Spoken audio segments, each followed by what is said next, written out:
Bonjour, bienvenue dans la série sur la physique des particules. Alors, comme je l'ai dit, malgré les solutions qui semblent satisfaisantes qui ont été obtenues, c'est malheureusement pas la fin de l'histoire. La solution Rn que nous avons donnée pour p carré tendant vers 4 conduit à une fonction sans nœud, donc correspondant à grand K égale 0. Et donc ne donne pas la limite des valeurs propres correspondant à K supérieur ou égal à 1. Elles correspondent à des solutions dites anormales où lambda ne s'annule pas à la limite de liaison nulle. Et il n'y a donc pas d'analogue non relativiste, ce qui est tout à fait anormal, puisque dans le cas non relativiste, on a des solutions pour tout le spectre de valeurs propres avec des valeurs de nombres quantiques principales qui ne sont pas limitées à 0. Wick et Kutkowski ont montré que les valeurs propres correspondantes pour une fonction avec k nœuds tendent à la limite p carré tend vers 4 vers une limite qui est indépendante de n. Lambda k sur pi tend pour p carré, grand p carré tendant vers 4 vers 1 quart plus pi carré sur ln de 1 moins grand P carré sur 4 exposant 2, donc pour grand K supérieur ou égal à 1.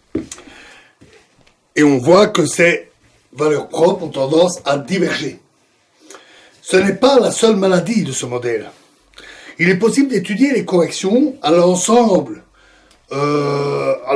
sensé de solutions, les solutions que nous avions obtenues, grand K égale 0, et qui reproduit à l'ordre le plus bas le résultat non relativiste.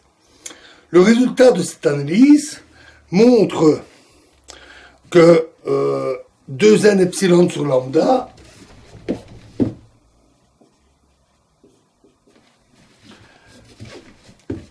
avec epsilon égale racine de 1 moins grand P carré sur 4 est égal à, donne un développement de la forme 1 plus epsilon fois A11 ln de epsilon plus A12 plus epsilon carré de A21 ln epsilon carré plus A22 ln de epsilon plus A23 plus etc. etc. avec epsilon qui est de l'ordre de lambda. Ces termes logarithmiques ne sont pas présents dans une approximation plus physique que celle obtenue avec les séries d'échelles. Elles sont donc fausses.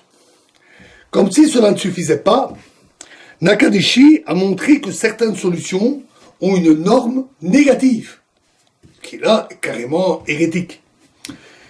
Ces solutions sont appelées des solutions fantômes. Et il n'est pas du tout clair si ces solutions résultent d'une inadéquation de l'approximation qui est faite ou d'une inconsistance plus profonde de la théorie. L'étude précédente qu'on a faite jusqu'ici peut être généralisée à l'équation non homogène pour l'amplitude, en particulier au comportement à haute énergie dans le canal croisé qui correspond à des échanges de particules. Il est possible de trouver un comportement, dans ce cas-là, dit de Ridge, en S exposant alpha t, avec alpha t qui est une trajectoire, une fonction de trajectoire calculable. Différentes tentatives ont été faites pour introduire un potentiel effectif ou un quasi-potentiel approché pour diminuer le nombre de degrés de liberté du problème d'étalier relativiste, et en particulier ce problème, cette difficulté du temps relatif. Même si elles conduisent à des résultats pratiques, elles modifient d'une manière ou d'une autre, elles mutilent d'une manière ou d'une autre la théorie exacte, d'une manière difficile à contrôler et à comprendre. Et elles introduisent généralement des singularités ennuyeuses. Bon, tout ça est très négatif. Mais on ne devrait pas en conclure que les corrections relativistes, pour des liens faibles, ne peuvent pas être obtenues. Pour un système à deux corps, en accord avec l'expérience. Au contraire, l'état du positronium, donc l'état lié électron-positron, donne un exemple d'accord très réussi. Alors ça va servir à illustrer la théorie, et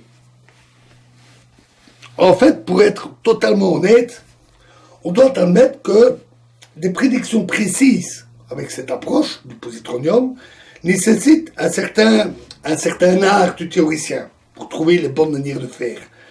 Il n'y a pas encore de méthode systématique qui a été conçue pour obtenir des corrections d'une manière entièrement satisfaisante. Les systèmes d'état liés restent extrêmement difficiles. Et donc, dans la prochaine vidéo, nous attaquerons le spectre hyper fin du positronium. Je vous remercie.